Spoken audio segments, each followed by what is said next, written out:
من لندن السيد وحيد صقر مسؤول العلاقات العامة في ائتلاف شباب الثورة السورية الحرة.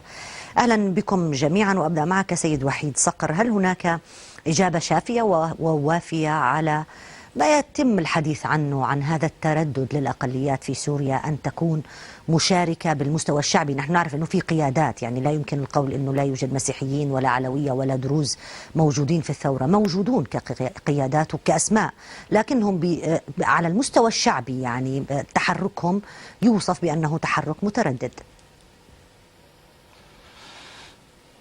مساء الخير لك وللمشاركين والمشاهدين الكرام. نحن نعلم منذ قدوم البعث إلى سوريا، أنا أتكلم كوني أنتمي إلى هذه الطائفة العلوية، أنا أعي تماما أن النظام الذي يحكم سوريا منذ 45 عاما استخدم الطائفة كوقود للوصول إلى هذه السلطة، ومن ثم بعد وصوله إلى هذه السلطة تناسى كل التزاماته تجاه الطائفة وتجاه أبناء سوريا، وانتقل الحكم من حكم علوي طائفي إلى حكم إسروي فئوي محدود. بعد ما كنا نتوقع أن هذا الحكم يمثل الطائفة، يحاول أن يقدم خدمات إلى الطائفة، تفاجأنا أن الموضوع انقلب جذريا. وأعتقد هذا الموضوع إذا أردنا أن نغوص به يحتاج إلى ساعات طويلة، لكن سأحاول أختصر بصلب سؤالي. أنا قبل اندلاع الانتفاضة في سوريا تلقيت بيان من بعض المشايخ العلويين، وكانوا قالوا أنهم تبرأوا من هذا النظام ومن جرائم هذا النظام، لكن ما حدث عند بدء الانتفاضة هناك كان حالة قمع وتقطيع لأواصل القرى والمدن الساحلية المترابطة مع بعضها البعض.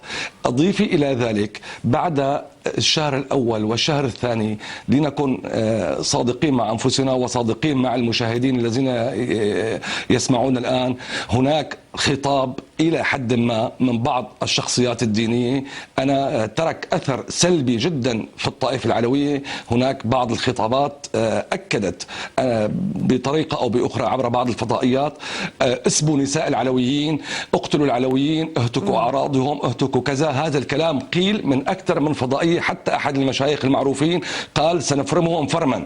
أعتقد هذه المصطلحات عندما يسمعها الشارع أو الطائفة العلوية الذي بين قوسين الذي يعني أفق إلى حد ما لديها أفق محدود في التجربة الثقافية وفي التجربة المجتمعية، أكيد سيكون لديها تخوف واضح من هكذا خطاب. نحن لا نشكك بأن سوريا لكل السوريين، لا نشكك أن الحموي أخو ابن بانياس وأخ ابن جبلي وأخ ابن الساحل، لكن الموضوع أنه هناك في خطاب كان في نبرة جدا طائفية، لدرجة أنا اتصلت فيهم مؤخرا وقالوا لي وحتى بعثوا لي أحد الكليبات اللي كانت بتأكد أنه في بعض المشايخ في بعض الفضائيات أثارت هذه العبارات، ربما قد تكون سقطت سهوا أو ربما لا يكون يعني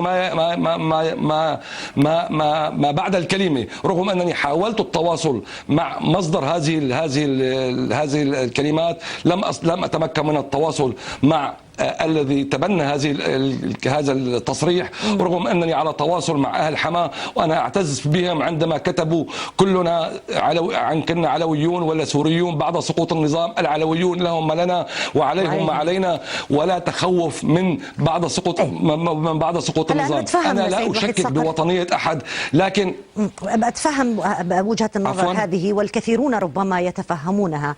يعني إذا كنت في بلد من ضمن الأغلبية، وإحنا بنحكي بشكل طائفي هون، واستمعت إلى شيوخ من أطياف مختلفة يتحدثون عن، تستطيع أن تفرز أنه هذا الكلام من متطرفين يمكن الالتفات له أو لا يمكن الالتفات له، يجب يعني رميه، أو أنهم من مندسين، أو أنه هذا كلام ديني حقيقي يمكن أن يؤسس لمرحلة مقبلة. لكن متفهمة أنا فكرة أنه الأقليات دائما تشعر بشعور مختلف، ممكن أن تصدق أي شيء يأتي على لسان أي أحد هو غير معترف فيه، يمكن يكون بالطائفة أصلا نفسها.